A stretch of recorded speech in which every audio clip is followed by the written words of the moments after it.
వంకాయ కోడిగుడ్డు, బెండకాయ కోడిగుడ్డు, బీరకాయ కోడిగుడ్డు ఇంకా చెప్తే చాలా రకాలే ఉంటాయి. ఏ కూరగాయల్లో వేసి వండినా ఎగ్ అయితే సూపర్ హిట్ కాంబినేషను. కర్రీ కూడా టేస్ట్ వేరే లెవెల్ ఉంటుందండి.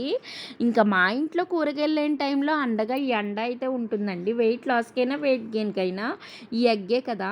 ఇంకా ప్రాసెస్లోకి అయితే వెళ్ళిపోదాం. ఆ కర్రీ వచ్చేసి నేను టమాటా కోడిగుడ్లు వండాను.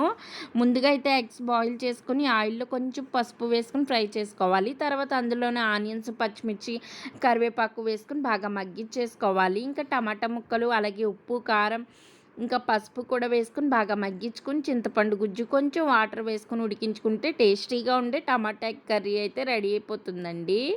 ఇంకా చాలా టేస్టీగా ఉంటుందన్నమాట. మీలో ఎంతమందికి ఈ కాంబినేషన్స్ తెలుసో కామెంట్ చేసేయండి.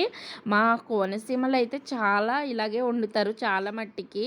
ఇంకా లాస్ట్లో మీరైతే వీడియోని లైక్ చేయండి, సబ్స్క్రైబ్ చేసుకోండి.